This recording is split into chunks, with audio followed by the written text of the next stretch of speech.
여랑야랑 정치부 김유빈 기자 나왔습니다. 첫 번째 주제 보겠습니다. 창피함 대 모욕감.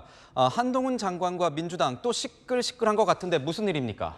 네, 얼마 전 민주당 의원들이 수원지검을 찾아 연좌 농성을 벌인 것을 두고 닷새째 한동훈 법무부 장관과 언쟁이 오가고 있는데요.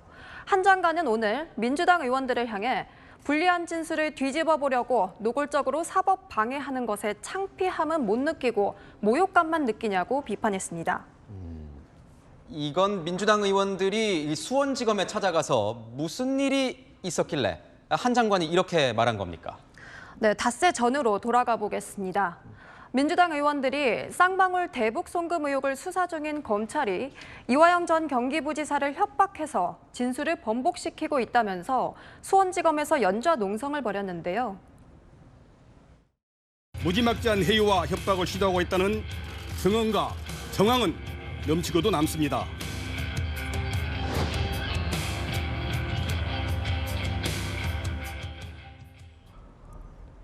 네, 다음 날 한동훈 장관은 연좌 농성을 벌인 민주당 의원들을 향해 사법을 방해하고 있다고 비판했습니다. 검찰청에 몰려가서 들어눕고 가족 접촉하고 면회에서 진술 번복하라고 압박하고 이건 권력을 악용한 최악의 사법 방해이자 스토킹에 가까운 행태라고 생각합니다. 한 장관이 많은 표현을 했는데 그중에서 뭐가 문제가 된 겁니까? 네, 바로 들어눕고라는 표현입니다. 민주당 의원들은 이 표현이 모욕적이라고 반발했는데요. 들어오는 사람이 없거든요. 굉장히 과장됐을 뿐만 아니라 국회의원들에 대해서는 모욕적 표현이죠. 네, 한 장관은 우리 사법 시스템이야말로 민주당의 사법 방해로 인해 모욕당하고 있다고 반박했습니다. 자칫 말꼬리 물기처럼 보이기 때문에 국민 피로감이 높아질 수 있으니 양측 모두 자제해야 할 것 같습니다. 다음 주제 보겠습니다. 코인 땡땡 발 빼기. 코인 정국에서 발을 뺀다는 말입니까? 아닙니다. 코인 제소에서 발을 뺀다는 건데요. 국회 윤리자문위원회가 열흘 전 11명의 국회의원들의 가상자산 보유 액수와 일부 의원들의 거래 내역을 공개했었죠. 국민의힘은 민주당 김홍걸 의원이 아버지 김대중 전 대통령의 형사 보상금을 코인 매입금으로 썼다면서 이렇게 비꼬았는데요.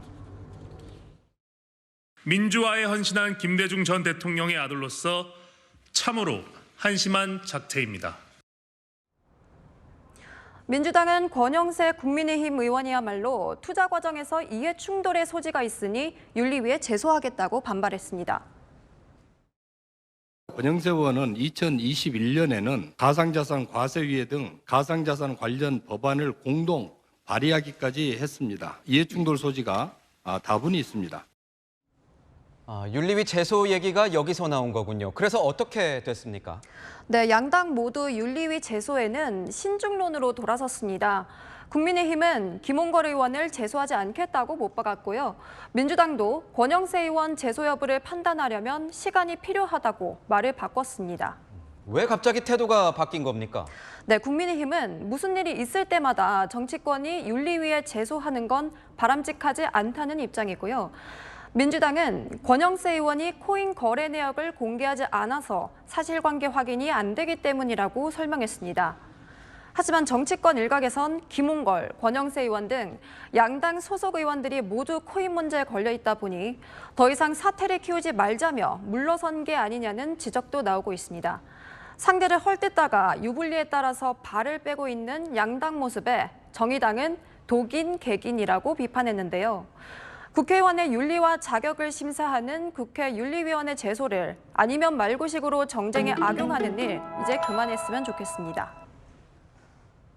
네, 지금까지 여랑야랑이었습니다.